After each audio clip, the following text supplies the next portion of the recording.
ఇక వెలుగు పేపర్ దగ్గరికి వస్తే ఈవీఎంలపై మాటల యుద్ధం. Tesla chief Elon Musk tweet తో మరోసారి చర్చ.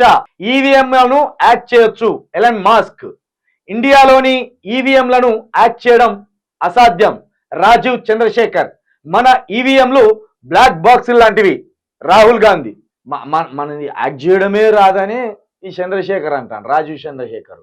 మన ఈవీఎంలు బ్లాక్ బాక్సుల లాంటివి అని రాహుల్ గాంధీ అంటాడు.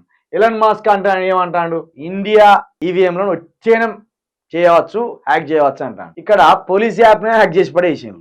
ఏది పోలీస్ కంట్రోల్ రూమ్ లో ఉన్న యాప్నే హ్యాక్ చేసి పడేసిండు. లేడీస్ డాటాను మాయం చేసి పడేసిండు. ఈవీఎంలు హ్యాక్ చేసి పెద్ద కష్టమేం కాదని చాలా మంది చెప్పింది ఇప్పటికి. పైగా మనోళ్ళు చేసేది అంత నాసి రకం. మేడ్ ఇన్ ఇండియా అని ఉంటేనే కథం భయం. ఇక మన దేశంలో తయారు చేసే వస్తువులు మన దేశం వాడు ఎవడైనా ఉంటాడా? అంత భయం మనకి. ఎందుకంటే మనలో గంత గట్టి వస్తువులు తయారు చేస్తారు, అంత స్క్రాఫే. మన ఆలోచనలు స్క్రాఫే, మనం తయారు చేసిన స్క్రాఫే, మన ఎన్నికలు కూడా స్క్రాఫే. పైసలు పంచి, డబ్బు పంచి, మద్యం పంచి, రకరకాల ప్రలోభాలు పెట్టి నీకు గెలిస్తే ఆ గుడి కట్టిస్తా పోయి ఓట్లు గుద్దేస్తాడు. కాబట్టి పెద్ద పెద్ద విచిత్రమేంది కాదు ఇది. యాక్ట్ చేసి పడేయచ్చు. దీంట్లో పెద్ద విచిత్రమేమున్నది? యాక్ట్ చేయొచ్చు అని ఇప్పటికే చాలా మంది అన్నారు. అందుకే కదా బ్యాలెట్ రావాలి, బ్యాలెట్ విధానం రావాలని అంటాను. ఈ మొత్తానికైతే ఈవీఎంలపై మోడల్ యుద్ధం అయితే మొదలైంది. మరి దీనికి రాహుల్ గాంధీ సపోర్ట్ చేసిండా?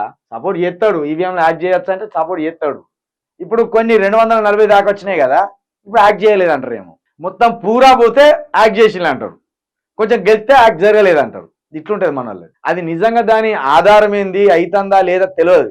ఇప్పుడు ఒకవేళ ఇదే రాహుల్ గాంధీ పార్టీకి, కాంగ్రెస్ పార్టీకో, వీళ్ళ ఇండియా కూటమికో 90 లోపే సీట్లు వచ్చినాయి అనుకో, హ్యాక్ చేసి పడేసిండ్లు అంటారు. ఇప్పుడు 240 వచ్చినాయి కదా, కొంచెం గుట్టుకుంటాడు. హ్యాక్ కాకపోవచ్చు అండి, మంచిగానే జరిగి ఉంటుంది. ఎందుకంటే మాకు 240 దాకా వచ్చినాయి కదా, కాబట్టి జరగలేదు అని. ఇట్లుంటది అన్నట్టు మన వాళ్ళ పార్టీ. వాడు గెలిస్తేనేమో హ్యాక్ కానట్టు, పక్కోడు గెలిస్తే హ్యాక్ అయినట్టు. ఇది నిజమా అబద్ధం ఎప్పటికి తెలుస్తారు. ఇట్లనే మాటలతోటి పొద్దు గడుపుతారు.